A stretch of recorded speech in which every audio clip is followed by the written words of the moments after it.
Salam bahagia, salam hormat dan salam pertemuan. Sekali lagi kita bertemu dalam podcast Suara Boni Utara dan ini merupakan episod yang kedua. Dan saya Francis Fahir dan sebenarnya saya tidak kesorangan, saya bersama dengan ialah kawan penyampai saya tu Datuk Heri Kelakauntol dan dia akan bersama dengan saudara sebentar lagi. Baik, kita bertemu dalam episod kedua kali ini dan sebagaimana yang telah kami war-warkan di peringkat awal ataupun dalam siaran pertama kami akan mengatakan bahawa setiap minggu kita akan menjemput seorang tetamu untuk bersama-sama kita dalam podcast Suara Boni Utara. Dan kali ini seorang tetamu yang kita jemput merupakan tetamu istimewa kami dan ada baiknya saya perkenalkan dulu sebelum kita tengok figura ini. Beliau merupakan seorang figura yang cukup terkenal dengan kelantangan dan ketegasannya apabila berhujah. Dan beliau pernah dilantik sebagai Speaker Dewan Undangan Negeri Sabah pada tahun 1986 dan juga pernah dilantik sebagai Yang Dipertua Dewan Rakyat ataupun Speaker Dewan Rakyat pada tahun 2008 kalau tak silap saya. Dan selain daripada itu beliau juga pernah dilantik sebagai Menteri Wilayah Persekutuan pun pernah. Dan beliau yang saya maksudkan ialah Tan Sri Datuk Seri Panglima Pandikar Haji Amin. Dan Tan Sri, terima kasih kerana menerima undangan kami untuk bersama-sama dalam podcast Suara Boni Utara kita pada minggu ini. Dan Tan Sri selain daripada apa yang saya sebutkan tadi, beberapa jawatan yang telah dipegang, Tan Sri juga sekarang ini merupakan seorang pengurusi BIM IAGA. Jadi peringkat awal ini, apa itu BIM IAGA sebenarnya, Tan Sri? Okey, terutama sekali saya mengucapkan ribuan terima kasih kepada Saudara Francis dan Datuk Kelakau yang telah sudi untuk mengundang saya dalam Suara Boni Utara ni.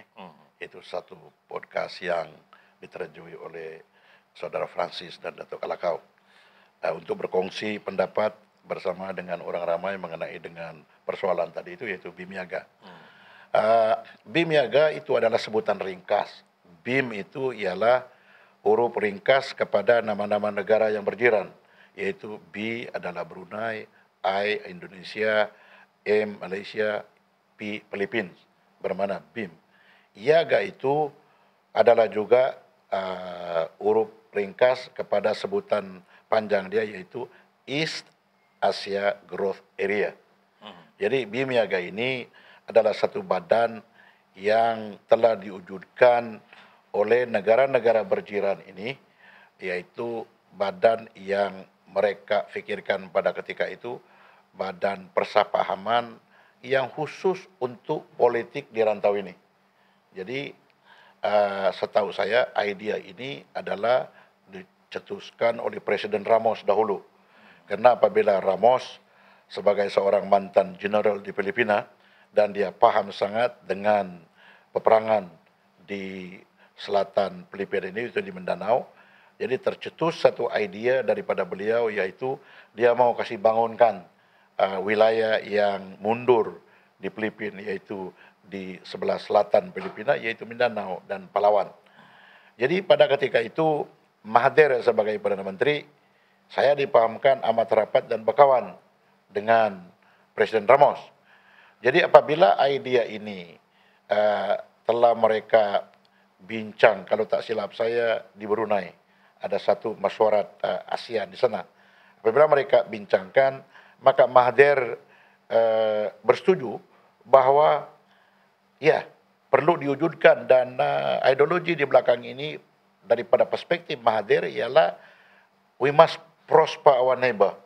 Maksud, kalau apa yang ekonomi yang tidak vibrant di selatan Filipina itu dapat digalakkan, maka tidak ada masalah pelarian ataupun PTI daripada negara jiran, khususnya daripada Filipina. Itu sebab kenapa Mahathir bersetuju, iya perlu diwujudkan.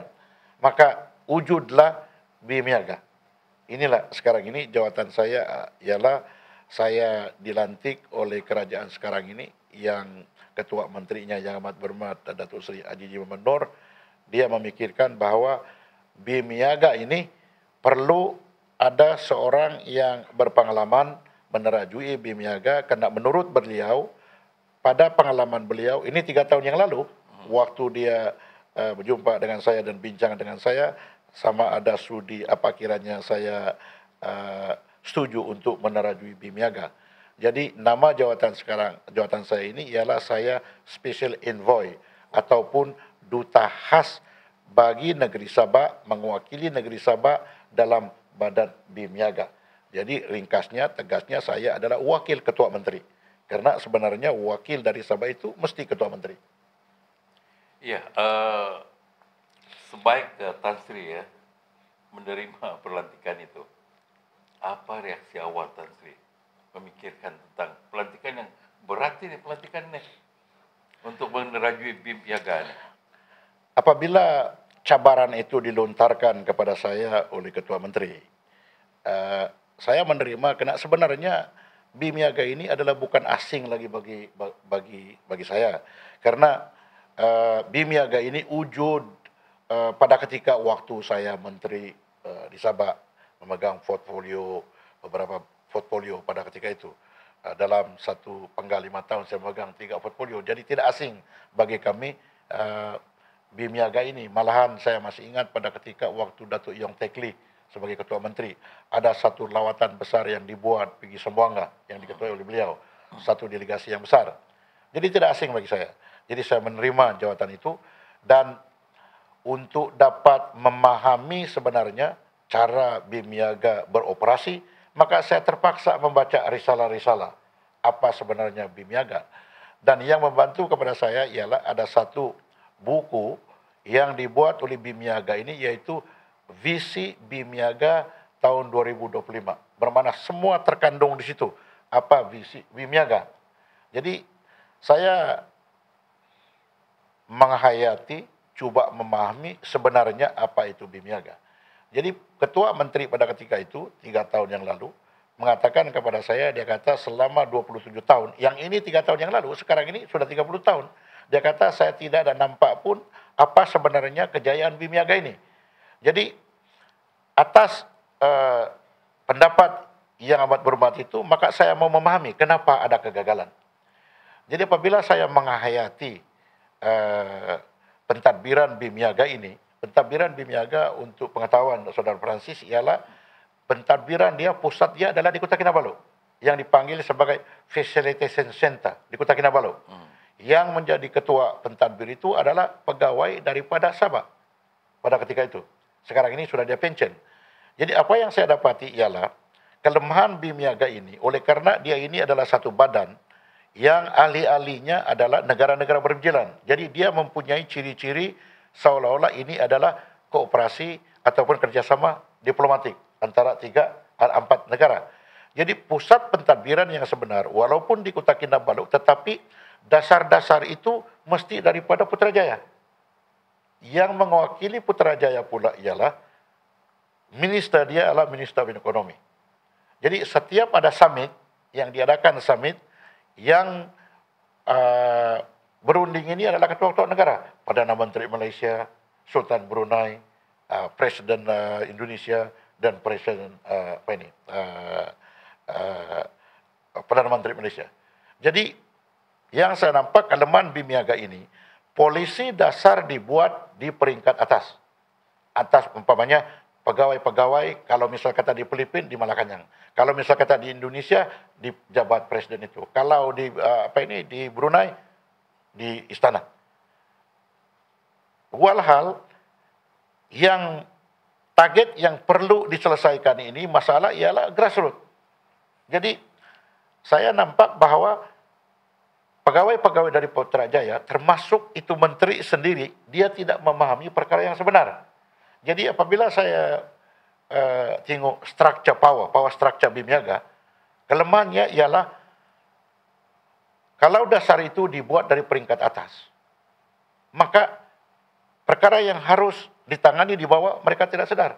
Karena kalau di Sabah ini, wajar dan wajib bahwa facilitation center harus di Kota Kinabalu, karena masalah kita ialah kita berjiran dengan Filipina, yaitu Southern part of Philippines di Mindanao. Jadi masalah kita sekarang ini yang sampai sekarang diperkatakan oleh rakyat ialah pendatang tanpa izin. Jadi itu sebabnya kenapa di Sabah. Jadi yang saya sarankan kepada Ketua Menteri ialah apabila saya dapat tahu bahwa struktur ini adalah ada kelemahan, mesti saya kata kita ubahkan struktur ini. Karena kalau kita tidak ubah, bermakna partisipasi kita sebagai ahli, sebagai Malaysia di situ tidak juga akan berhasil. Saya kasih sebagai contoh. Masyarakat BIMIAGA baru-baru ini diadakan di Brunei Darussalam. Saya menghadiri masyarakat tersebut beberapa bulan yang lalu mewakili Ketua Menteri. Tetapi sebagai wakil Ketua Menteri, taraf Ketua Menteri Negeri Sabah dan taraf Ketua Menteri Sarawak disamakan dengan governor-governor di Southern part of Philippines. Umpamanya sama taraf dengan governor Tawi-Tawi, sama taraf dengan governor Holo, sama Basila. Jadi tidak boleh dibuat seperti begitu. Karena taraf tidak sama. Jadi ini yang tidak diarticulate oleh umpamanya siapa saja yang bertanggung jawab. Karena sejak penyubuhan BIMIAGA tidak ada Ketua Menteri di Sabah yang menghadiri masyarakat tersebut. Itu sebab kenapa Ketua Menteri sekarang mungkin dia nampak wajar untuk Sabah mengambil bahagian secara agresif dan mesti diwakili oleh seorang umpamanya macam saya yang dia nampak ada pengalaman untuk mewakili beliau. Tetapi apa yang saya dapati, kalau misal kata dalam konferensi waktu kami buat BIMIAGA buat konferensi sekarang yang tuan rumah adalah Brunei, pada ketika itu saya tidak boleh bercakap. Yang bercakap ialah Sabah dan Sarawak diwakili oleh Timbalan Menteri Ekonomi. Tetapi apa yang dihujah oleh beliau itu adalah daripada informasi daripada Sabah dan Sarawak. Dan rupa-rupanya kalau dia ada anjuran begitu, bergilir bercakap. Jadi pada ketika itu yang bercakap bagi pihak Sabah dan Sarawak, wakil Malaysia, di samping Menteri Ekonomi, Timbalan Menteri Ekonomi, yang bercakap ialah wakil daripada Sarawak. Yang supposed to be menjaga BIMIAGA. Jadi saya tidak boleh bercakap pada ketika itu. Jadi saya memaksa untuk dapat bercakap. Saya kata, ini harus dipahami bahwa Sarawak tidak boleh mewakili Sabah. Dan Sabah tidak boleh mewakili Sarawak. Jadi apabila nanti saya kata ada masyarakat BIMIAGA akan datang, mesti masing-masing menyuarakan suara masing-masing. Jadi sekarang ini secara kebetulan yang akan menjadi host BIMIAGA ialah Sabah. Akan diadakan pada bulan Oktober. Jadi saya mau perubahan-perubahan harus dibuat. Perubahan itu cuma boleh dibuat apabila cadangan itu adalah cadangan daripada Menteri Ekonomi Malaysia. Dan apabila dia berunding dengan rakan sejawat di negara-negara jiran, mungkin mereka akan paham. Apa yang memeranjatkan saya ialah ada satu rancangan yang sebelum ini saya pun tidak tahu bahwa kerajaan Indonesia telah mencadangkan supaya facilitation center itu dipindah di Brunei. Ini pada ketika 2 tahun yang lalu ada masyarakat di Pontianak, saya hadiri. Pada ketika itu sudah saya membantah, kenapa harus diantar pergi Brunei. Tetapi yang menyokong itu adalah Filipina. Jadi ada soal-soal sini hubungan antara bangsa. Karena sehingga sekarang ini negara Filipina masih lagi menuntut bahwa Sabah ini adalah di bawah negara Filipina. Tuntutan dia. Jadi itu sebab kenapa tidak ada pengiktirafan seperti begitu. Tetapi bagi kita di Sabah, kita sudah negeri merdeka dalam Malaysia sudah berpuluh tahun. Kenapa harus perkara seperti begini timbul? Jadi suara-suara yang saya kemukakan di BIMIAGA ini adalah suara yang lantang yang tidak boleh disuarakan oleh Menteri Luar Malaysia dalam masyarakat ASEAN. Karena rupa-rupanya ada perkara-perkara yang dipersetujui oleh negara-negara berjiran ini, perkara-perkara seperti begitu tidak harus dibincang. Jadi bagi saya, kenapa perkara yang seserius begitu yang sekarang ini menjadi masalah besar, kenapa tidak dibincang? Jadi antara lain yang saya timbulkan dalam BIMIAGA, saya bilang, kenapa security tidak dibincang dalam BIMIAGA? Kenapa kesehatan tidak dibincang? Jadi saya membawa idea-idea baru demi untuk negeri Sabah. yang sekarang ini belum lagi dapat dipahami oleh Putrajaya. Jadi mudah-mudahan kalau Putrajaya itu benar-benar ikhlas bahwa membantu dalam Bimiaga ini, suara Sabah, suara Sarawak mesti dikasih asing, dan informasi itu daripada underground, bukan daripada top down. Yang kita mau ini bottom up. Itu secara ringkas apa ini Bimiaga yang sebenar. Jadi saya telah tekankan kepada Yang Ketua Menteri bahwa kalau kita host masyarakat Bimiaga akan datang pada bulan Oktober ini, dan sekarang ini sudah pun yang terlibat dalam masyarakat Bimiaga setiap tahun ialah agensi-agensi kerajaan. Misal kata macam Kementerian Pertanian, Perikanan dan Sumber Makanan ini, dia ada wakil, pelancongan ada wakil, kementerian yang ada kaitan dengan Bimiaga, wakil. Tapi masalah dia, pegawai-pegawai yang menghadiri masyarakat itu adalah budget digunakan adalah daripada kerajaan negeri. Dan mereka menghadiri itu, ada yang lain tidak paham langsung apa yang dibincang. Karena setahu kita, pegawai-pegawai kerajaan ini daripada masa ke semasa mereka ditukar. Ada pegawai kerajaan yang baru juga duduk, lepas itu diantar masyarakat. Sebagai contoh, waktu di Brunei baru-baru itu, saya sebagai wakil CM, maka saya panggil siapa pegawai-pegawai yang mewakili kementerian masing-masing. Jadi mereka datang, JKR datang, lepas itu diorang datang menghadap kepada saya, kami bincang, pelancongan, lepas itu kementerian-kementerian lain. Apabila saya tanya, saya kata, ini pelancongan, kali berapa yang masuk ini? Dia kata, Tan Sri, ini baru saya masuk kedua. Saya tanya JKR, yang kau hadir ini sebagai wakil JKR, apa sebenarnya yang kau bincang dalam Bimiaga? Adakah perkara seperti ini Pan Borneo punya projek dibincang? Jadi inilah perkara-perkara yang menimbul satu kemuskilan kepada saya yang saya anggap tidak adil bagi negeri Sabah. Umpamanya, kalau di seberang Kalimantan itu sudah 1.700 km jalan raya yang sudah berturap.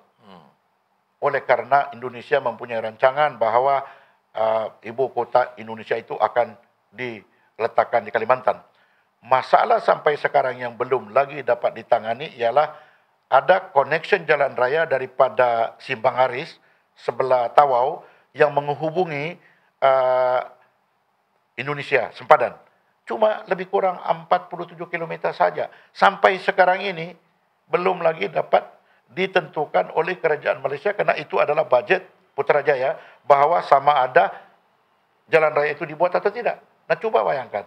Indonesia sudah bersedia 1.000 km sudah dibuat berturap, yang sedangkan kita baru connection daripada Tawau Simbang Haris, PI sempadan itu sampai sekarang. Belum lagi ada mulai. Jadi, apa makna partisipasi kita dalam Bimiaga? Kalau perkara sebegini pun belum dapat ditangani. Jadi saya boleh bayangkan bahwa apabila nanti ibu kota Indonesia itu diletakkan di Kalimantan, coba you bayangkan dia punya economic spin-off. Karena apabila mereka letak di Kalimantan, dia tentunya berjauh daripada port. Jadi kalau dia jauh daripada port, macam mana mereka mengangkut logistik? Tetapi kalau di Sabah ini, kita dapat tengok peluang itu sebagai satu peluang. Jadi bermakna cuba 47 km, sedangkan kita ada port di Sandakan dan kita ada port di Lahdatuk iaitu POIC. Bukankah kita punya penjaga di sini dapat menyumbang? Umpamanya kita beli logistik daripada Singapura, daripada mana. Jadi ini Sipanggar akan jadi hub. Lepas itu kita punya rangkaian jalan raya. Kalau Pan Borneo punya jalan raya itu sudah selesai. Bermakna saya boleh bayangkan bahwa kita punya partisipasi macam di Amerika. Dia menggunakan besar-besar lori untuk mengangkat segala logistik ini. Itu yang saya nampak masa depan Bimiaga yang cerah kalau kita dapat nampak apa peluang-peluang yang kita hadapi ini. Tetapi sekarang saya nampak macam kita belum memahami, ataupun kalau kita paham, seolah-olah ada perkara-perkara hambatan yang kita tidak mau buat. Itu frustrasi saya. Malahan saya telah mengatakan kepada Ketua Menteri beberapa hari yang lalu, saya kata, Yang Amat Berhormat, kalau misal kata apa yang dalam saya punya fikiran sekarang ini, sudah pun saya memberi nasihat kepada kerajaan negeri dan saya mau jumpa dengan menteri yang berkenaan, sampai sekarang ini saya belum dapat lagi appointment.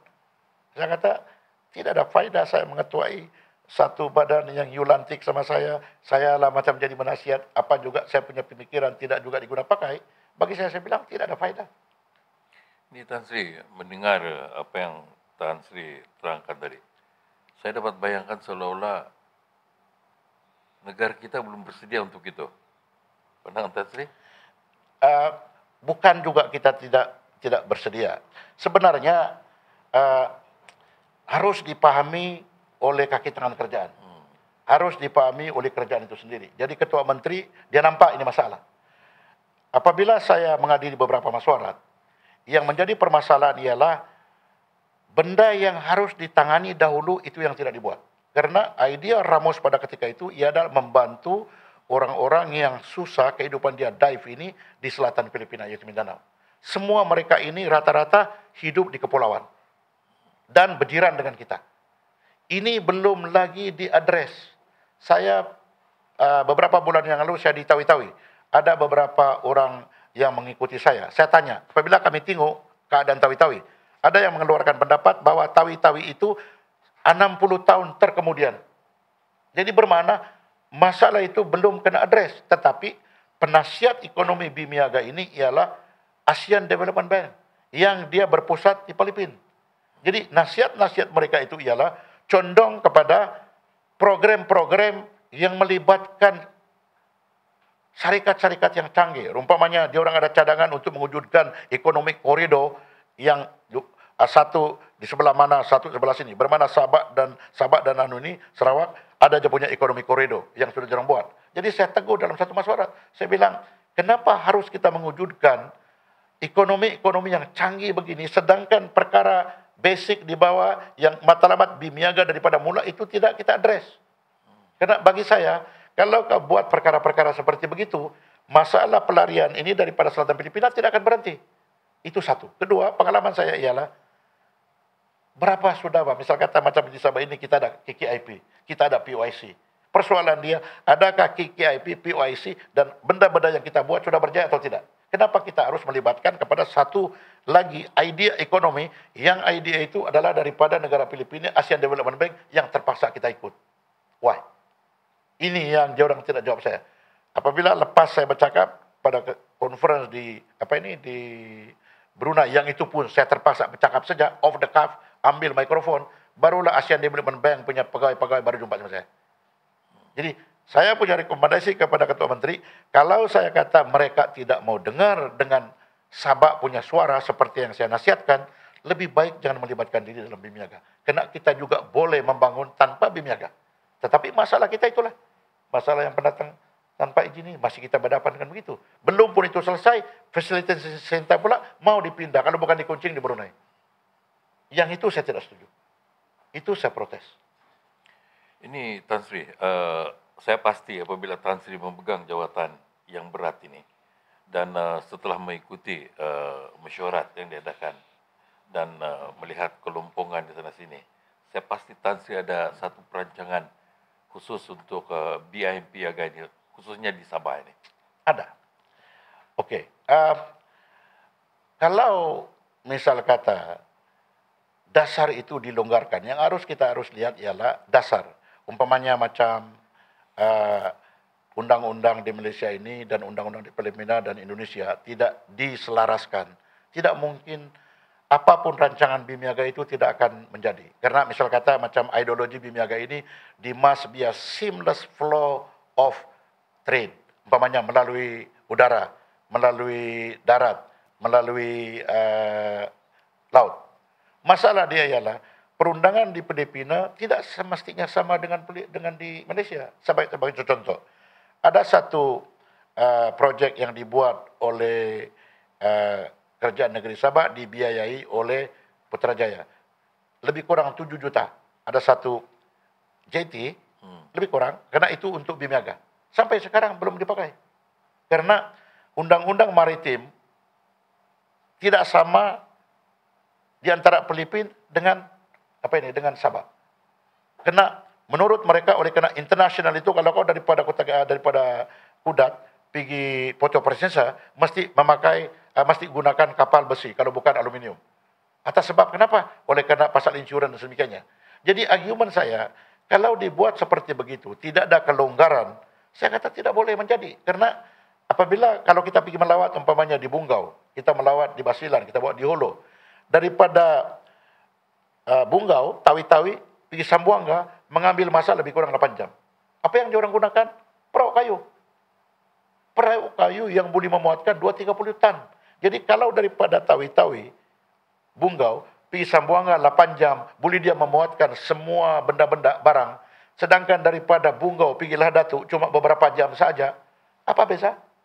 Daripada dulu, waktu sejarah dulu pun, daripada mana kita pergi ini, daripada Eropa menjajah di sini, segala kapal dulu adalah kapal kayu. Jadi, yang saya mau ialah, aspirasi dia ialah, negara-negara ini harus membuat satu keputusan, beri kelonggaran kepada BIMniaga, supaya orang-orang yang dibantu ini dapat partisipasi dalam apa saja dibuat. Macam sekarang, Bata Trade. Bata Trade sekarang ini belum lagi diwujudkan. Karena itulah itu, keselamatan. Malaysia bilang, oh tidak boleh ada Bata Trade. Karena kalau kita adakan Bata Trade, nanti itu orang Filipina, dia ikut itu kapal, datang di Sabah, dia tidak ikut. Perkara-perkara seperti begitu. Jadi kenapa harus perkara seperti begitu dibuat sebagai hambatan kepada kerajaan, berapa kerajaan berjiran ini? Kalau misal kata itu sebagai hambatan, kenapa harus tidak cari penyelesaian? Jadi apabila saya bercerita simbang-simbang dengan pihak-pihak yang berwajib di Filipina, mereka ketawa. Dia orang bilang, kita sudah buat agreement seperti begini. Tetapi kita di Malaysia ini masih lagi kita fobia dengan apa yang berlaku di Tanduau. Apa yang berlaku misal kata ada rumpakan sini. Tetapi apabila saya menyelidiki pergi pulau-pulau, orang yang paling takut kepada piracy ini adalah orang-orang pulau. Karena itu mengganggu dia orang punya kehidupan. Jadi orang pulau ini, dia orang tidak takut dengan piracy. Karena dia orang punya minyak juga kena curi dan segala-galanya. Ini masalah bawahan perlu ditangani. Perkara ini adalah bukan perkara yang susah, tetapi harus dipahami oleh pemimpin. Karena kalau misal kata macam waktu summit di antara 4 buah negara ini, negara Brunei, diwakili oleh Brunei, dia akan baca apa yang ditulis oleh pegawai-pegawai kerajaan. Begitu juga dengan Anwar Ibrahim, kita punya Perdana Menteri. Apa yang dia baca, apa yang dikasih oleh pegawai-pegawai daripada Menteri Ekonomi, daripada IPU. Jadi yang maksud saya ini ialah apapun benda yang akan nanti dibincang di peringkat summit ketua-ketua negara mesti ditapis daripada bawah. Karena apa yang saya dengar pada ketika penyampaian di Brunei baru-baru itu, apa yang dibaca oleh wakil Malaysia yang membaca adalah menteri daripada Sarawak, yang dia baca adalah input daripada Sabah. Bermakna apa yang disebut daripada Sabah, ini kami sudah buat, ini kami ada KKP, ini kami ada POIC.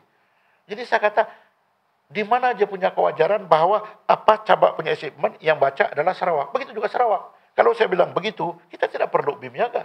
Karena Sarawak ada rancangan sendiri, Sabah ada rancangan sendiri. Jadi apalagi memeranjatkan kepada saya, apabila saya baca BIMniaga punya visi, Pan Borneo punya jalan raya dikasih masuk sebagai projek BIMniaga. Itu bukan projek BIMniaga. Jadi salah siapa di sini? Adakah Putrajaya tidak memahami projek Pan Borneo itu adalah tidak kena mengena dengan BIMniaga. Itu adalah projek yang perlu dibuat oleh kerajaan persekutuan. Obligasi dia. Jadi kalau kau masih masuk dalam BIMniaga, tidak wajar. Itu bukan dalam cabang itu adalah berbeda. Yang harus dibuat ini ialah ada connection dalam BIMniaga. Buat yang di Simangharis itu, kena 47 km saja. Kena menghubungi Sempadan. Lepas itu, perbaiki, misal kata, selaraskan itu undang-undang di antara Filipina, Indonesia dan sebagainya. Satu lagi, mengenai dengan hasil beras umpamanya. Baru-baru ini menjadi masalah pasal beras. Macam mana tidak masalah? Beras yang diimport oleh Malaysia daripada Vietnam, China, daripada Laos, daripada India, daripada Pakistan. Tetapi apabila saya melawat di Kalimantan, saya pergi Sulawesi, ada beberapa kabupaten bermana yang jarum punya mayor di sana. Cakap sama saya. Ada satu tempat yang saya lawat, dia bilang, Tan Sri, kami ada surplus 300,000 metrik tan satu tahun. Itu Sabah punya keperluan. Tetapi masalah dia ialah tidak ada keselarasan harga yang beras di Sulawesi itu dengan Malaysia.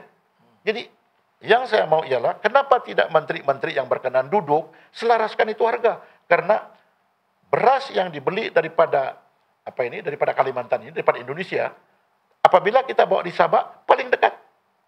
Tapi kalau kita umpamanya import beras daripada China, daripada Pakistan, mengambil masa kadang-kadang 2 minggu. Jadi ini perkara-perkara yang harus dibincang oleh Menteri Ekonomi dan menteri-menteri yang berkenaan di beberapa negara ini. Jadi kalaulah saya mempunyai dikasih satu forum yang saya boleh berhak untuk bercakap bagi pihak Ketua Menteri Sabak sebagai special envoy dalam mana-mana masyarakat, itu yang saya akan kemukakan. Mudah-mudahan ianya akan didengar oleh polisi mereka. Tetapi ini tidak ada orang yang menyuarakan begini. Kenapa pegawai-pegawai tidak boleh menyuarakan itu? Jadi bermakna ini adalah power structure yang ada kaitan dengan hubungan diplomasi. Yang perlu untuk dirungkai dan cari penyelesaian mengenai dengan hubungan demokrasi. Kalau tidak, jangan ada bimiaga. Karena kalau kau sebut atas nama saja, itulah sekarang menjadi diorang punya mainan. Diorang, apa ini macam diorang kadang-kadang main atas sendiri. Diorang bilang ini Iaga ini Iaga is a growth area. Diorang bilang attend, makan, lepas itu jalan. Macam itu saja yang diorang buat sebenarnya. Jadi ini perkara harus ditangani. Jadi saya nasihatkan kepada Ketua Menteri, kalau saya kata benda-benda yang sudah saya buat penyelidikan ini harus dibuat cadangan kepada Putrajaya, itu kita tidak follow up, bermakna tidak ada faedah kita dalam bimiaga. Ya, panjang lebar yang diterangkan oleh Tan Sri dan kita mengharapkan agar apa yang diperkatakan oleh Tan Sri tadi diambil perhatian oleh pihak atasan lah. Jadi itu segmen pertama. Kita akan masuk ke segmen kedua yang lebih panas. Tapi untuk itu kita berhenti seketika dan selepas ini saudara akan bersama dengan Datuk Kalakauntul untuk bersama-sama dengan Tan Sri. Kita akan jumpa lagi nanti.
Dalam segmen seterusnya kita berpeluang untuk mendengar naratif daripada seorang tokoh, Tan Sri Pandikar, di mana beliau ini mempunyai colorful journey dalam politik, dan dalam kesempatan ini kita mohon secara ringkas Tan Sri mengenai dengan keterlibatan Tan Sri dalam politik dari awal hingga ke masa ini.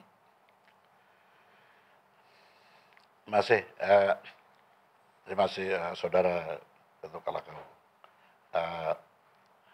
Ini demi untuk pengetahuan rakyat negeri Sabak. Sebenarnya Saudara Datuk Kalakau ini tahu penglibatan saya politik, karena kami sama-sama dulu adalah pemimpin Angkatan Keadilan Raya, yaitu AKAR. Tetapi ringkasnya, setiap politikus ataupun pemimpin politik, dia melibatkan diri dalam politik atas sebab-sebab tertentu. Saya melibatkan diri dalam politik oleh karena saya adalah daripada suku minoriti yaitu Iranun. Di Sabah ini, suku ini cuma didapati yang majoritinya adalah di Kota Belud, di Tungku ada, dan ada yang tinggal di pinggir-pinggir kota. Jadi penglibatan saya dalam politik secara direct adalah pada tahun 1982. Pada ketika itu saya bekerja di Jabatan Hutan sebagai pendakwah Jabatan Hutan, dan saya juga adalah penasihat undang-undang Jabatan Hutan. Itulah tugas saya yang pertama. Jadi saya bekerja di Jabatan Hutan lebih kurang setahun lebih, 1 tahun 2 bulan begitu. Tidak semena-mena saya mendapat tawaran daripada USNO karena timbul satu pilihan raya di Kota Belud pada tahun 82. Dua pilihan raya dalam tahun 82, dua pilihan raya. Satu pilihan raya April, satu pilihan raya September. Pilihan raya April itu adalah pilihan raya umum parlemen. Jadi ada seorang peguam yang bernama Razak Raus, arwah Razak Raus, penasihat undang-undang kepada almarhum Tun Mustafa. Mereka mencari calon. Jadi mencari calon siapa yang boleh diletakkan di Kota Belud lawan Kerajaan Berjaya pada ketika itu. Saya sebenarnya pada ketika itu tidaklah ada niat untuk berkecimpung dalam politik, oleh karena bagi saya itu kerja saya pertama, penasihat undang-undang, baru keluar daripada universiti, daripada luar negara, mau kerja dulu, mau menyumbang dulu kepada ekonomi orang tua yang membantu anak orang susah. Tetapi yang mendorong saya untuk melibatkan diri dalam politik sejak 82, tidak tengok belakang lagi, ialah latar belakang satu suku minoriti ini yang kalau masuk dalam satu parti yang established, kalau tidak ada dorongan daripada pemimpin atasan, bertanding ketua cawangan pun tidak akan menang. Apalagi kalau kita dihalang ataupun ada boykot dan sedemikiannya. Kerana politik ini seperti yang Datuk sedia maklum adalah persaingan. Jadi pada ketika itu saya nampak bahawa ada satu peluang yang menjemput tidak lain dan tidak bukan Presiden USNO, yaitu almarhum Tun Mustafa. Jadi saya nampak saya punya ruang di situ. Jadi saya tidak terlibat dalam pengujudan cawangan kah ataupun bahagian kah sebelum itu, dan terus-terus ditawarkan untuk bertanding sebagai calon. Saya kata why not? Karena saya nampak suku saya kalau tidak diwakili oleh seorang pemimpin politikus, dia tidak akan dapat menyuarakan apa yang dia suarakan. Karena pada ketika itu ramai juga anak-anak Iranun yang terlibat dalam politik USNO dan Berjaya, tetapi tidak ada ruang. Oleh karena ruang itu terlampau sempit ataupun ada penghalang dan sedemikiannya. Jadi saya ini pula diberi satu ruang laluan terus menjadi calon. Itu sebab kenapa saya berkecimpung dalam politik daripada tahun 1982 sehingga sekarang. Laluan yang dilalui oleh Tan Sri begitu manis untuk dikenang yang telah dilalui, dan pada ketika itu Tan Sri mewakili USNO dalam masa USNO lama. Sekarang ini dalam sifat Tan Sri sebagai Presiden USNO, USNO baru, dalam politik baru, era baru, apa aspirasi Tan Sri? Ini kadang-kadang saya tanya diri saya sehingga sekarang. Kenapa di suatu ketika dahulu waktu umur saya dalam 40-an, sewaktu saya Presiden Akar, kenapa saya bubar Akar pada tahun 2002? Bubar Akar. Kenapa pada ketika itu dalam niat saya ialah saya tidak mau berpolitik lagi. Pada ketika itu saya bubar Akar. Jadi sejak saya bubar Akar, saya masih menteri sebagai Menteri Wilayah Persekutuan sehingga tahun 2002. Selepas daripada itu saya balik di Sabah dan saya diberi peluang lagi untuk bercalon dan mewakili Tempasuk sekali lagi, tapi tidak ada jawatan dalam kabinet. Walaupun pengalaman ada sebagai Menteri Persekutuan, politik memang begitulah itu. Kadang-kadang walaupun kita ada ability, capability dan sedemikiannya, tetapi kalau orang yang berwajib pada ketika itu nampak kita adalah seorang pesaing, dia tidak letak kita di situ. Jadi itu saya terima. Okey, jadi jawab kepada persoalan tadi, kenapa sekarang USNO? Begini, singkatnya. Karena saya jadi manusia dalam politik oleh karena USNO, yaitu pada tahun 1982. Tidak ada parti yang mau saya, tetapi yang mau saya adalah USNO. Dan pada ketika itu, waktu saya melibatkan diri dalam USNO, saya tahu dan saya paham macam mana nanti dia punya hambatan, halangan, masalah dan sedemikiannya. Walaupun saudara Datuk Kalakau tadi sebut bahwa politik manis yang saya alami, tidak semua manis, Datuk. Semua yang belum saya rasa kena pukul, masuk penjara dan sedemikiannya. Yang dia punya asam garam semua itu sudah saya lalui. Jadi sebenarnya waktu saya meninggalkan USNO pada tahun 1982 itu, pada ketika itu saya wakil rakyat. Karena saya menang pilihan raya kecil di Kota Belud, pilihan usukan. Pada ketika itu diwakili oleh almarhum Tun Said, tetapi dia meletak jawatan bagi laluan kepada anak dia, Datuk Saleh, bertanding di usukan. Pada ketika itu saya wakil USNO, saya boleh kalahkan Datuk Saleh. Pada ketika itu saya wakil USNO. Jadi saya sebagai pembahas USNO di Dewan Undangan Negeri mewakili USNO. Pada ketika itu saya ingat wakil rakyat kami ada 4. Saya mewakili usukan, almarhum Tun Sakaran mewakili daripada Sempurna, ada Abdul Salam daripada Banggi, dan arwah Salim Bacok Kunak. Jadi kami ada 4 orang saja. Jadi macam mana saya boleh berani pada ketika itu, walaupun saya tahu berjaya begitu kuat, 48 kursi, USNO 4 saja saya berani juga. Jadi sekarang ini, apabila pula sudah saya bukan speaker Dewan Rakyat daripada 2008 sampai 2018, lepas itu saya tidak ada niat langsung lagi untuk berpolitik. Karena bagi saya sudah masa sampai untuk saya menulis buku pengalaman-pengalaman selama 10 tahun sebagai speaker. Karena saya rasa lebih banyak perkara-perkara yang saya tahu dalam pentadbiran kerjaan daripada Tommy Thomas waktu dia kena lantik sebagai Attorney General. Jadi kalau apa yang saya tahu selama 10 tahun itu yang saya dedakan, itu saya garanti memang dia hot sales. Tetapi masih sekarang saya masih berpikir, adakah perkara-perkara yang saya dapat tahu oleh karena daripada tugas saya sebagai speaker harus saya paparkan kepada masyarakat. Masih sekarang saya tanya diri saya. Jadi berbalik kepada soalan, kenapa USNO? Setelah berpolitik 40 tahun lebih, apa yang saya tidak nampak dalam politik Malaysia? Di suatu ketika dahulu, pada ketika waktu saya sebagai Presiden AKAR dan sebagai timbalan pengurusi Barisan Nasional, karena setiap komponen parti adalah timbalan pengurusi. Jadi kenapa saya terpikir bubarkan AKAR? Karena saya bubarkan AKAR pada ketika itu karena Mahathir ada mengatakan kepada saya, dia bisik, dia bilang, Pandekar, yang menjadi masalah kepada kamu di Sabah ini ialah terlampau banyak parti. Jadi bilangnya, apa guna kita mewujudkan parti kalau tidak menang juga? Kalau kau tidak menang, jadi apapun aspirasi kamu, tidak kamu dapat suarakan.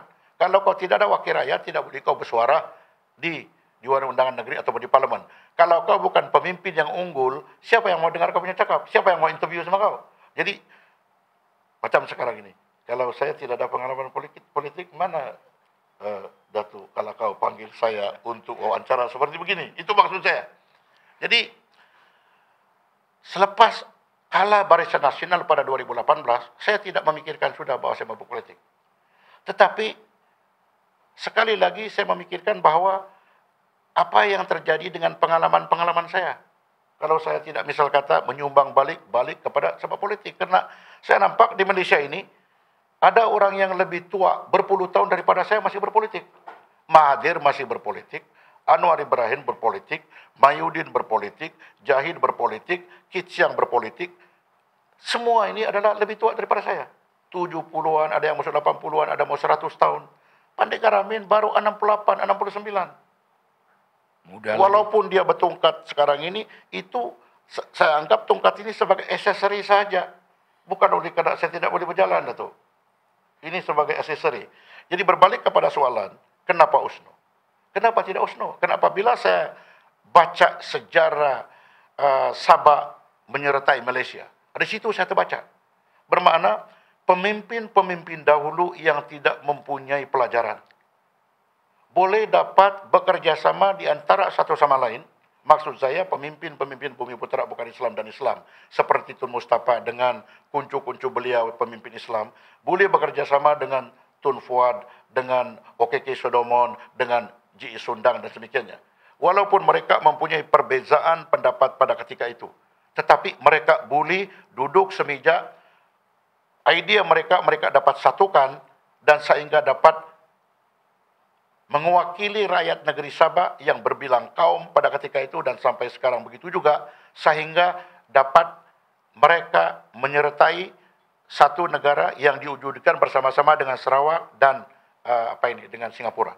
Jadi apabila saya terbaca sejarah itu, oleh kerana saya juga terdorong membaca karena apabila isu Malaysian Agreement 63 pada ketika itu hangat diperbahas pada 2018 sebelum itu, sebelum pilihan raya.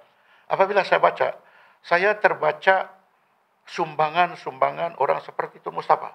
Umpamanya semua orang tahu bahwa Tun Mustafa tidak menandatangani 5% royalti minyak ataupun apa saja istilah yang kita gunakan untuk dikasih kepada persekutuan.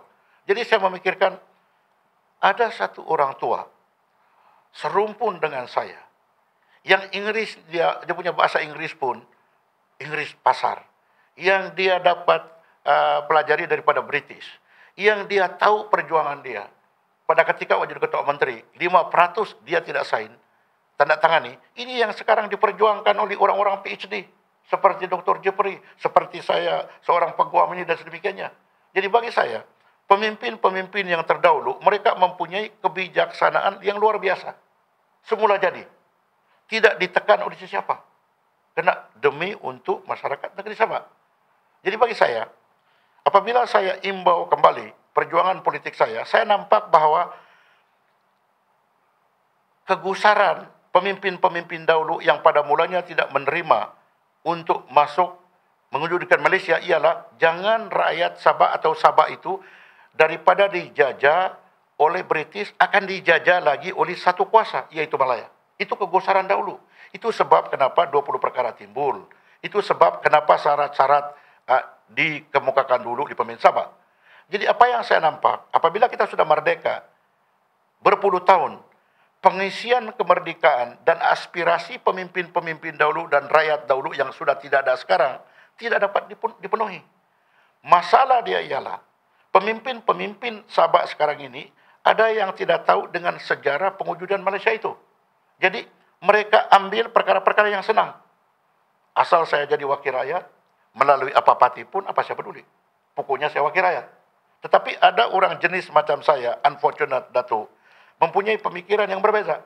Sama ada saya menyusahkan diri atau tidak, itu hal saya. Tetapi apabila pula saya imbau kembali, kenapa pemimpin-pemimpin terdahulu mau menyusahkan diri?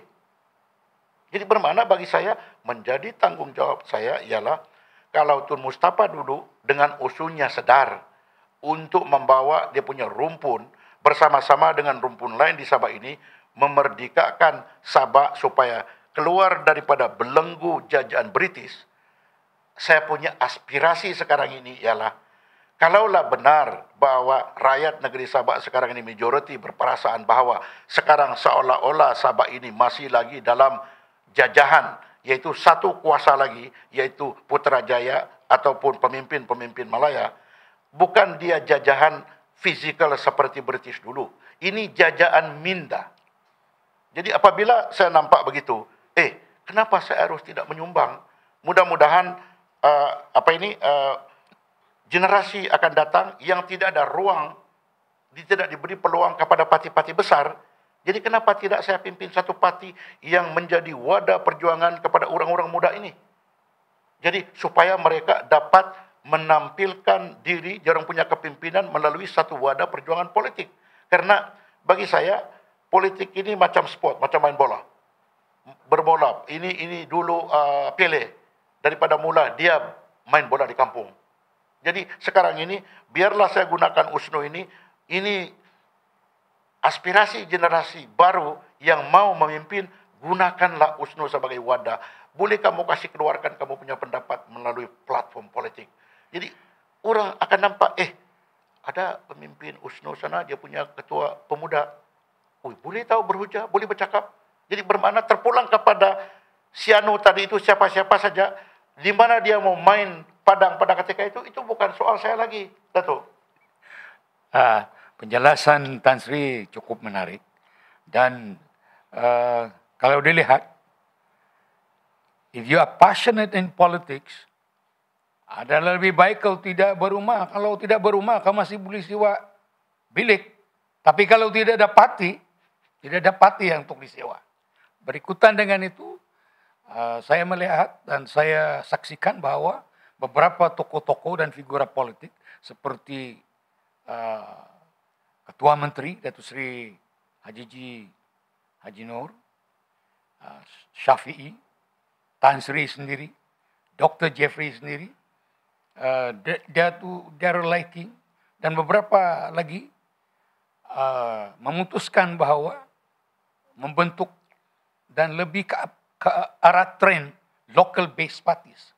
So, apa komentar Sri dalam hal ini? Ini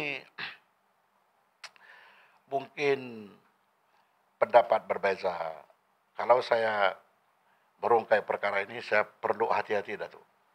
Karena kalau sekiranya apa yang terpendam di hati saya akan keluarkan. Jadi ada nanti kawan-kawan misal kata yang berada di suatu posisi sekarang ini yang mereka juga akan terkena. Jadi saya kena hati-hati. Jadi saya harap penonton dan siapa saja yang mengikuti wawancara perbualan ini, mereka baca di celah-celah ayat. Read in between the lines. Jangan read my lips, karena saya punya lips, I will not utter apa yang akan memudaratkan. Bagi saya begini, di suatu ketika dahulu, apabila saya bubar akar, saya tidak ada pilihan lain. Karena ucapan saya dalam pembubaran akar, saya mengatakan, kita tinggalkan perahu kecil untuk kita ikut perahu besar. Masalah dia, Datuk, ialah, apabila saya ikut perahu besar ini, niat saya daripada mula, saya menuju, walaupun di perahu besar itu, saya menuju satu pulau. Tapi di pulau itu ada pangkalan di sana, pangkalan A, pangkalan B, pangkalan C. Tetapi kapal besar ini, dia pula mau berlabuh di pangkalan C, yang sedangkan saya mau pergi pangkalan A.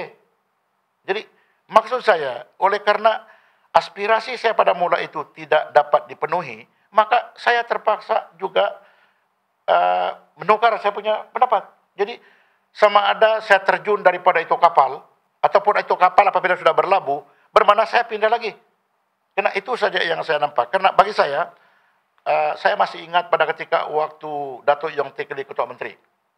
Jadi kami sebagai komponen Barisan Nasional, apabila masuk Barisan Nasional, sentiasa kita dengar apa yang Mahathir cakap pada ketika itu. Karena dia seorang Perdana Menteri yang tahu segala-gala. Jadi Datuk Yong kasih tahu sama saya, dia bilang, Datuk, sekarang dia bilang masalah kita ialah, apabila bercerita dengan pemimpin begini, kita melangui di atas, because they're very senior. Dia bilang sama saya, ada nanti suatu masa dia bahwa kita dengan pemimpin di Semenanjung ini akan duduk sama rendah dan berdiri sama tinggi. What I mean, dia bilang, kalau kita duduk satu meja, kita boleh tengok mata bertentang mata, oleh kerana kita sama-sama senior. This is the time, Datuk. Jadi saya menjadi speaker Dewan Rakyat selama 10 tahun. Tidak ada siapa pemimpin Malaysia sekarang ini belum saya bertikam lidah ataupun saya dengar dia punya pendapat, termasuk Perdana Menteri sekarang. So meaning, on that experience, saya tidak lagi melangui kepada Datuk Seri Anwar Ibrahim. Jadi kalau saya tidak melangui kepada Datuk Seri Ibrahim, kenapa sekarang ini pula saya melangui lagi kepada pemimpin-pemimpin baru ini yang tidak tahu pun penubuhan Malaysia? Itu yang sekarang menjadi kemuskilan kepada saya. Jadi pengalaman yang sudah saya timba itu, kalau saya bawa mati, bermakna masyarakat, umpamanya rumpun saya kah, orang-orang muda-muda ini, dia orang rugi. Kerana saya tidak dapat berkongsi pengalaman. Jadi saya mengasih kasih royal kepada mereka. Di suatu ketika dahulu, Datuk, tidak termasuk di fikiran saya bahwa ini adalah bukan kebaikan. Pada ketika waktu Tun Mahathir menjadi Perdana Menteri, semata-mata untuk mengasih kalah kepada PBS pada ketika itu, dia devise satu formula, yaitu bergilir Ketua Menteri. Itu untuk menarik pemimpin-pemimpin daripada Dusun Kadazan, menarik pemimpin Cina. Di mana setiap rumpun mesti ada Ketua Menteri. Tetapi 2 tahun.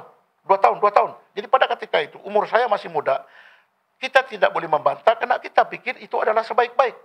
Tetapi demokrasi yang sebenar dirusakkan sendiri oleh Tun Mahathir pada ketika itu. Jadi sekarang apabila sudah saya macet seperti begini, perkara kesilapan seperti begitu tidak akan saya diam-diam saya bawa mati. Jadi saya tidak mau pemimpin-pemimpin daripada Sabah ini akan menjadi pengikut-pengikut saja kepada mentang-mentang oleh karena adalah pemimpin-pemimpin yang dilahirkan di Semenanjung dan dia ketua sesuatu parti. Itu saya tidak boleh terima. Karena kalau itu saya terima, sekarang sudah terbukti bahwa setiap pemimpin ini adalah mempunyai pengalaman, pendidikan, aspirasi dan sedemikiannya. Jadi walaupun orang nampak saya seperti begini, banyak tuduhan, kalau saya bercakap Melayu pun tidak teratur, saya pasti gunakan logat Sabah, saya tidak pandai bercakap. Bila sampai, ya relax, walaupun tidak begitu.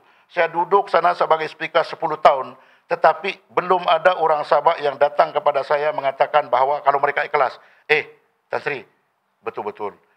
Bukan hanya angkat kaki, Tan Sri, we are proud of you. Lain ceritalah orang yang antam saya di Facebook yang mengatakan, kenapa ini satu usul dibawa oleh ini pasal Malaysian Agreement 63, kenapa ini tidak dibahas? Astagfirullahaladzim. Orang memandang daripada luar. Saya sana duduk sebagai speaker. Kalau saya sebagai speaker, bukan saya sebagai pengurusi jawatan kuasa kampung yang memasyarakat di Balai Raya. Saya pada ketika mengeluarkan hujah, mengeluarkan fatwa dan apa saja yang saya buat ditinggu oleh semua negara-negara Commonwealth. Jadi tidak akan budak Sabah, sudah pun daripada kampung. Lepas itu saya ikut perasaan saya, ikut apa saja aspirasi budak baru Form 5, ada aja punya Facebook dan ada punya blog, itu pula yang diikut. Tidak boleh begitu, Datuk. Jadi, kalau misal kata Malaysian Agreement 63 itu mau dibahas, lepas itu dibawa dalam usul 18. Tidak boleh saya benarkan kerana usul 18 itu adalah khas peraturan masyarakat untuk mau bincang perkara yang mustahak terus terpaksa juga dibincang. Malaysian Agreement 63 tidak payah bincang dalam peraturan masyarakat 18. Boleh bincang pada ketika waktu kau berbahas budget. Siapa yang larang kau? Jadi seringkali saya mengatakan, siapa yang ada hujah mengenai dengan Malaysian Agreement 63, pada ketika waktu budget ujung tahun itu, kau bercakaplah. 1 jam, saya kasih kau 1 jam. Tapi jangan kau sendiri mau political mileage, asal saja ada publicity, lepas itu kau bawa saya kepada satu perkara 18. Satu. Pernah, Datuk, waktu Derer Liking, menteri baru, dia mau buat usul di bawah 18.1. Dia bawa sama saya, 18.1. Ini terpaksa saya luahkan ini oleh kerana jangan orang tuduh saya, Datuk, yang bukan-bukan. Saya yang ajar sama dia, depan di pejabat saya dengan dia punya PA. Kalau mau buat usul di 18.1, ini yang harus buat. Belum ada wakil rakyat daripada Sabah dan Sarawak yang bersuara, belum saya kasih chance untuk bercakap. Belum ada. Semua saya kasih chance. Tapi masih lagi saya dituduh sekarang. Kenapa Tan Sri Pandekar pada ketika waktu jadi speaker, kenapa dia tidak menyuarakan, kenapa tidak kasih benarkan ini, kenapa tidak mengantam kepada kerja persekutuan? Astagfirullahaladzim. Tugas saya adalah speaker. Mengendalikan persidangan Dewan Rakyat. Jadi kalau misal kata saya sebagai speaker, tidak akan saya teriak-teriak, Najib, kenapa kau tidak kasih dulu sini? Tetapi apa yang mereka tidak tahu ialah, sebagai speaker saya ada connection kepada Perdana Menteri, saya boleh berbisik dengan Perdana Menteri. Antara lain ialah, pernah saya tanya Perdana Menteri, macam mana you berani wujudkan RCA ya, sedangkan Mahathir dulu tidak. Jawapan dia kepada saya ialah, biar orang mendengar. Dia kata, mana saya tahan? Maximus Wongkili subuh lagi panggil sama saya. Jadi bermakna, Najib adalah satu Perdana Menteri yang mendengar kepada saranan-saranan menteri-menteri daripada Sabah. Tetapi kadang-kadang saya sedih, Datuk. Macam Max, begitulah figurehead, begitulah dia punya peranan. Dia dapat menyelesaikan masalah air di Selangor pada ketika waktu menteri. Lepas itu pilihan raya dikasih kalah. Di situ saya sedih. Karena sumbangan pemimpin-pemimpin macam begini, macam Datuk, macam saya masih diperlukan. Tetapi apabila naratif itu dibawa pergi grassroots, yang orang yang mengundi ini dengan segala hormatnya kepada pengundi, bukan saya menuduh semua tidak pandai. Seolah-olah kita bawa satu gelas dan intan, lepas itu kita bawa kepada orang yang tidak pandai menilai, adakah ini gelas atau intan. Jadi dia tidak pandai menilai. Jadi itulah sekarang keadaan politik kita. Jadi sekarang ini ada lagi 18 tahun boleh mengundi. 18 tahun itu yang lain belum lagi Form 5 ataupun 5. Anak saya ada yang sudah second-year university, belum dia orang paham politik. Lepas itu kita suruh mengundi untuk memilih rakyat, siapa wakil rakyat yang boleh diketengahkan. Ini lagi perkara-perkara yang perlu juga dirungkai. Tetapi idea pada ketika itu dibawa oleh Said Sadiq. Jadi kalau orang-orang di bawah ini, orang-orang muda ini yang bertenaga ini yang patut diketengahkan, kenapa parti macam Said Sadiq itu tidak ada orang berkerumun di sana? Jadi bagi saya politik ini mesti ada adunan orang yang berpengalaman sama orang muda. Kalau yang angkat bendera itu, kasihlah sama orang muda. Pasal boleh panjat itu bambu berapa tinggi pun pasang bendera. Tapi kalau berdiskus seperti begini, panggillah macam orang macam Pandika Ramin. Begitu yang saya nampak politik ini. Jadi antara lain itu sebab berbalik kepada soalan kenapa USNO. Jadi apa yang saya mau dalam USNO ini ialah misi saya antara lain mau membersihkan juga nama Tun Mustafa. Karena di suatu ketika dahulu, Datuk masih saya ingat, kau sebut saja nama Tun Mustafa seolah-olah macam tabu. Tidak boleh kau sebut nama Tun Mustafa di kalangan pengundi-pengundi bukan Islam. Karena pada ketika itu dia disebut sebagai pengislaman dan semikiranya. Apabila saya baca sejarah Datuk mengimbau kembali dengan seadil-adil, saya berpendapat tuduhan itu adalah tidak betul. Karena saya tidak boleh bayangkan Tun Mustafa boleh mempengaruhi Tun Fuad masuk Islam. I cannot figure it out. Seperti dengan kita sekarang Sabaya. Bolehkah saya pengaruhi Datuk Kalakau untuk masuk Islam? Of course cannot.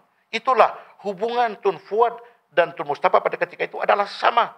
Jadi tidakkan Tun Fuad masuk Islam kena Tun Mustafa. Meaning Tun Fuad masuk Islam apapun alasan dia kena dia mau masuk Islam. Jadi pada ketika itu tren pemimpin-pemimpin ialah apabila Tun Fuad masuk Islam, diikuti oleh pemimpin lain. Jadi apabila diikuti oleh pemimpin lain, penyokong-penyokong grassroots nampak tidak ada masalah. Maka mereka pun ikut. Tetapi masalah dia Datuk ialah semua itu dipersalahkan Tun Mustafa. Jadi saya rasa tugas saya juga sekarang ialah membetulkan sejarah. Bukan semua adalah kesilapan Tun Mustafa. Because that was the trend then. Jadi lepas itu pula keluarga-keluarga saya yang dekat sama saya, begitu juga saya pun ada keluarga sebelah dusun, umpamanya macam keluarga Jorong Datuk Balanting, ada yang bukan Islam masuk Islam, lepas itu jadi TYT.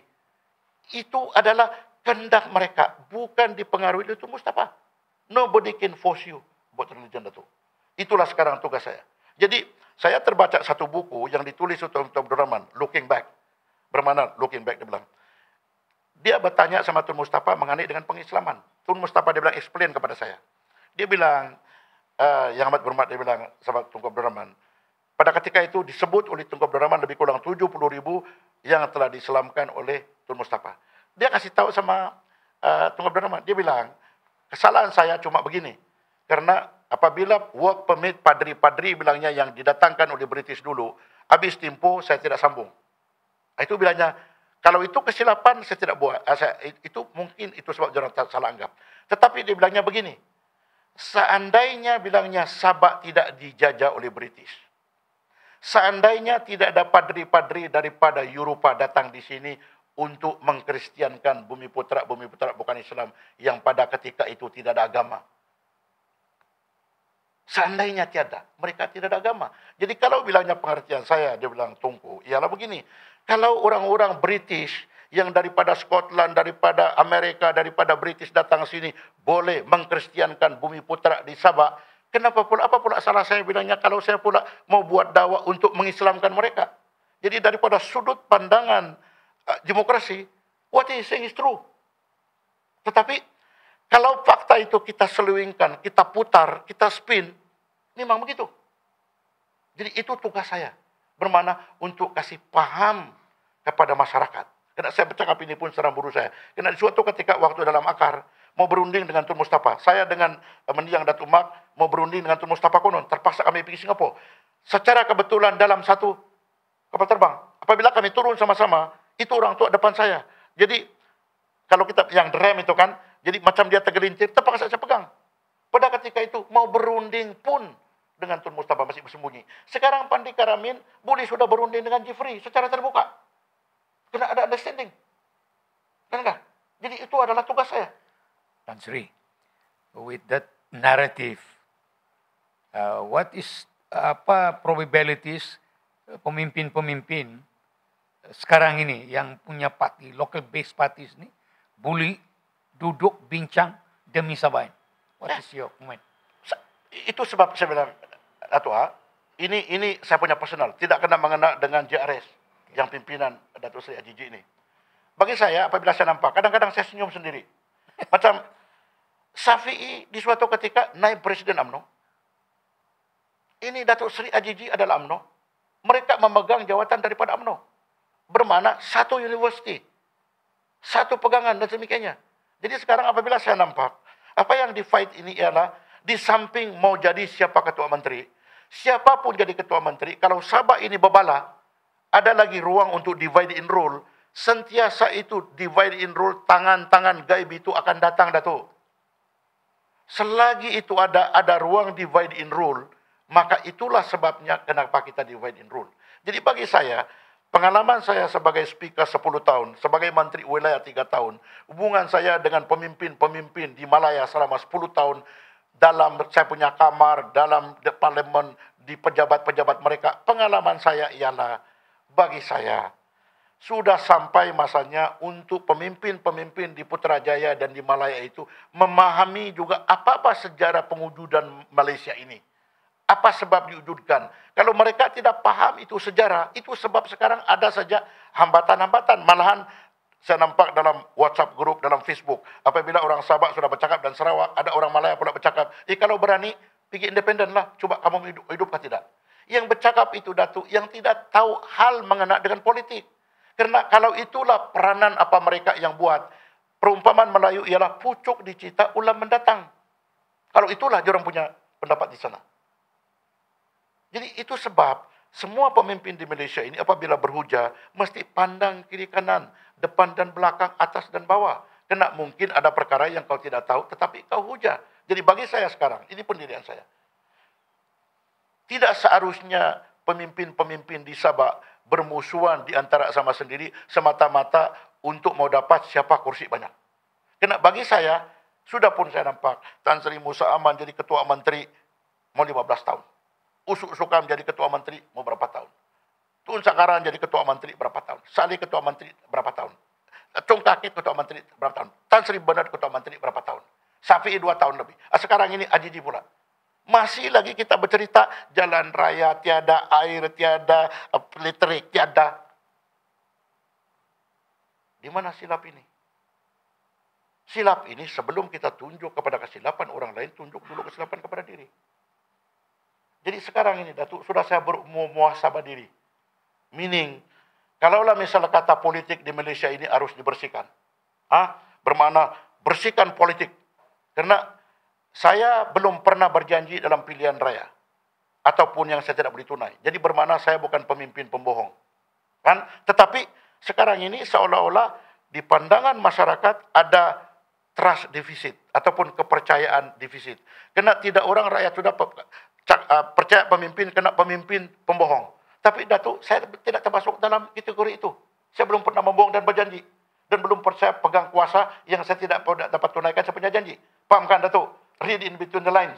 Jadi, maksud saya ialah, masalah negeri Sabah sudah pun kita tahu.